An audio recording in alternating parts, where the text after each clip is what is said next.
क्या आपने कभी सोचा है कि रेलवे ट्रैक के किनारे रात को कौन चलता है? वो आवाजें जो सीटी के बाद आती हैं, वो परछाइयां जो प्लेटफॉर्म पर टिकट लेने का इंतजार नहीं करती।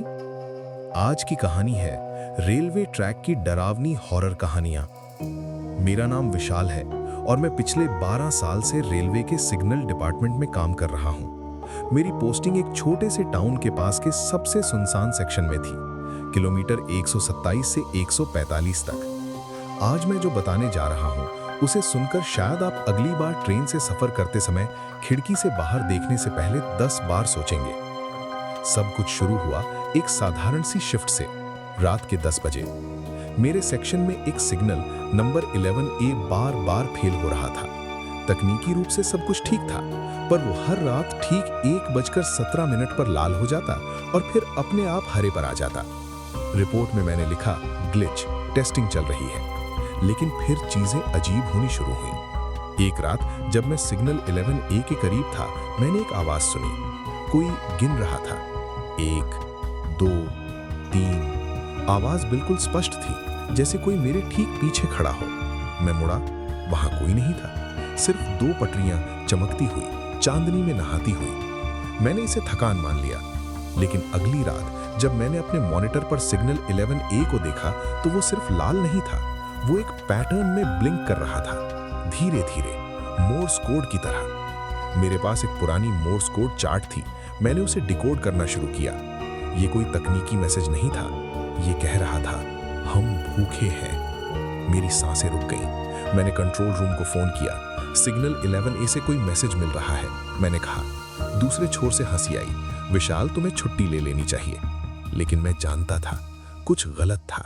मैंने रात का पेट्रोल शिफ्ट लेने का फैसला किया। टॉर्च और रेडियो लेकर मैं पटरियों के किनारे चल पड़ा। हवा में सर्दी थी, ऐसी सर्दी जो हड्डियों तक चुभती है। किलोमीटर 134 के पास मैंने पहली बार उसे देखा। एक आकृति पटरियों के बीचों बीच खड़ी, लंबी, इतनी पतली कि असंभव लग रही थी। उसने कोट पहना हुआ था, लेकिन उसका सिर पूरी तरह से एक तरफ झुका हुआ था, जैसे गर्दन टूट गई हो। और वो हिल भी नहीं रहा था, सिर्फ खड़ा था। मैं रुक गया। टॉर्च की रोशनी में मैंने देखा कि उस आकृति के पैर नहीं थे।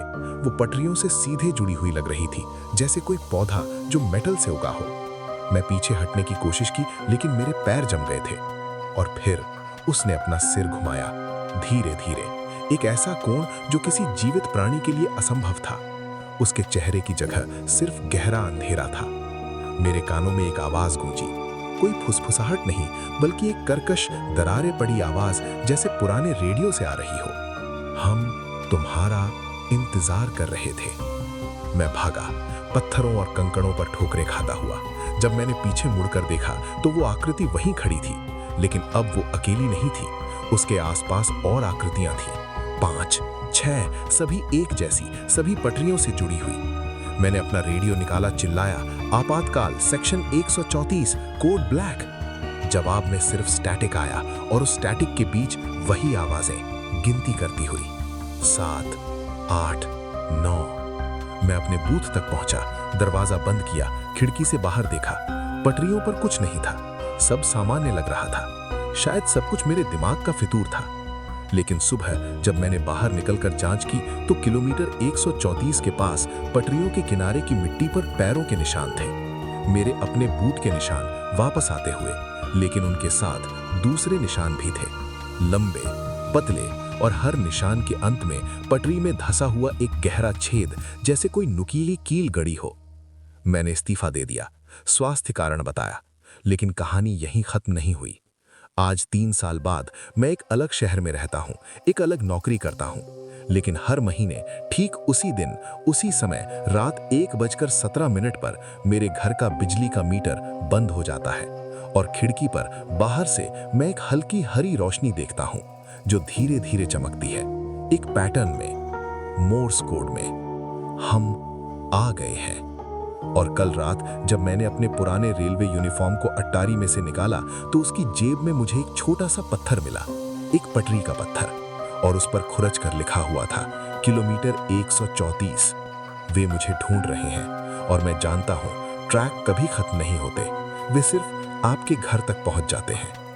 तो अगली बार जब आप ट्रेन से सफर करें और रात को खिड़की से बाहर पटरियों को जाते हुए देखें, याद रखिए वे सिर्फ लोहे की पटरियां नहीं हैं, वे किसी और के लिए रास्ता है। और शायद वो ट्रेन सिर्फ आपको ही नहीं ले जा रही। अगर आपको ये कहानी डरावनी लगी तो चैनल को सब्सक्राइब करना न भूलें, क्योंकि हर ट्रैक की एक मंजिल होती है और हर सफर का एक अंत। शायद अगली बार आपका स्टेशन वो हो जो कोई नहीं जानता।